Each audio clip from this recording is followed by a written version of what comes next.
This week, we take a look back at the 1966 FIFA World Cup through the eyes of one of its most controversial characters. We went into that match quite innocently, almost naively. There were over 70,000 English fans in the stadium supporting their team, and in the first 20 minutes, the referee gave everything in their favour.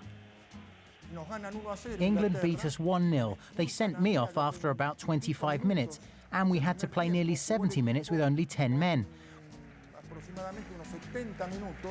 What happened was a complete injustice.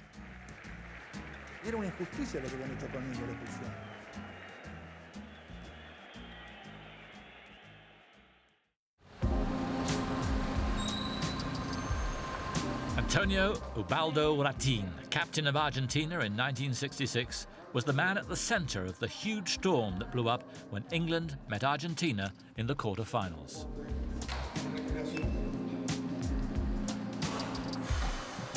Now in his early 70s and working as a local councillor back home in Buenos Aires, Rattin remains bitter about the events at Wembley more than 40 years ago.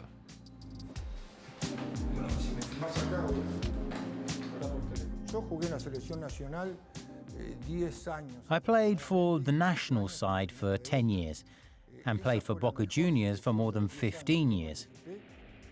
But that was the best team I was ever a part of.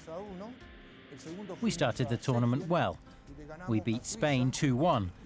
We beat Switzerland, and then we drew 0-0 against West Germany, who, at that time, had a great team. However, because we had an inferior goal difference to them, we finished second in the group, meaning we would have to travel to London to face England in the next round. Despite having the support of a whole nation behind them, England had so far failed to capture the public imagination. With pressure mounting and with the prospect of facing an uncompromising Argentina in front of over 90,000 people at Wembley, it seemed to some that the breaks were due to go England's way.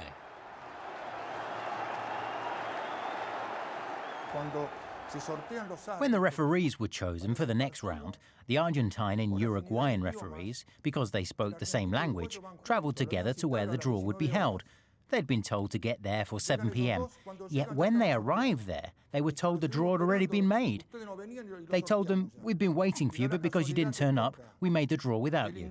And so by chance, apparently, an Englishman was chosen to referee the match between West Germany and Uruguay, where 2 Uruguayan players had been sent off and were knocked out of the competition.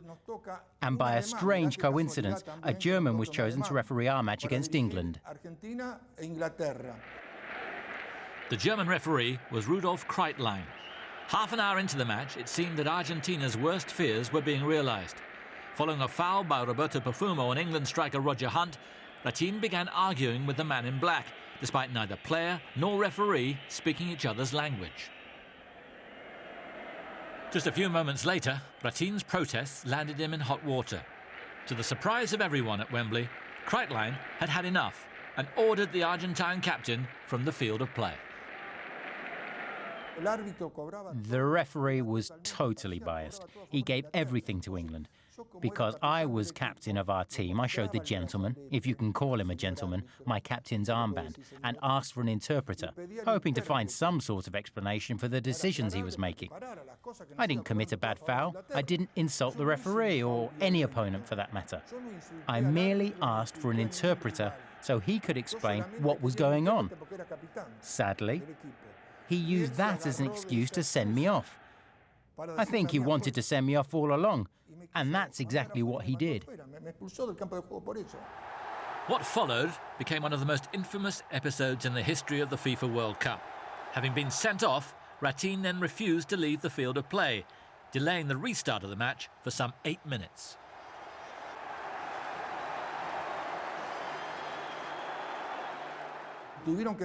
In the end, FIFA officials had to come onto the pitch to tell me that I couldn't play on and that I must leave the field of play.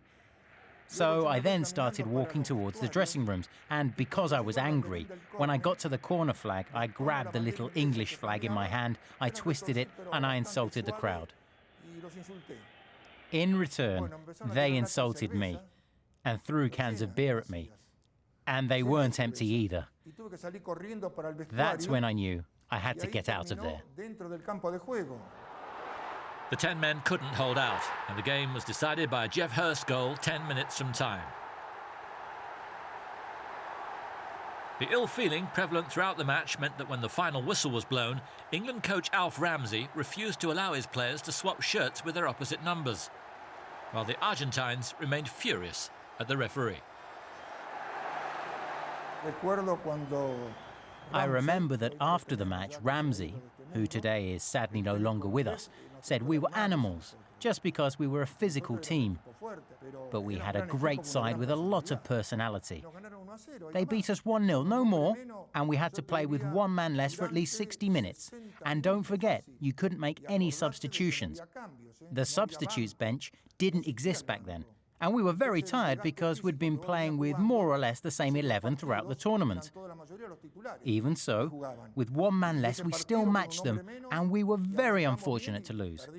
Anyway, even if we had equalised, even if we had scored 2 goals, the referee would have sent other players off, or we would have given them a penalty that should never have been. Simply put, England could not lose that match under any circumstances. The final pitted England against West Germany and was also mired in controversy. With the scores level in extra time, Hurst struck the goal that some say should never have stood, and England were crowned world champions. For Rattin, this only served as further evidence of a conspiracy to favour the host nation and left him feeling angry at what could have been. We weren't crowned world champions ourselves because we didn't play at home. If that tournament had been held in Argentina, I have no doubt we would have won. I regret twisting the English flag because looking back, I shouldn't have done that. But I don't regret anything else, nothing at all. It was completely unfair. If I had done something wrong, they wouldn't remember my sending off as they do today. That tells you all you need to know. Antonio Rattin, the man cast as the villain of England's '66, unrepentant to the very end.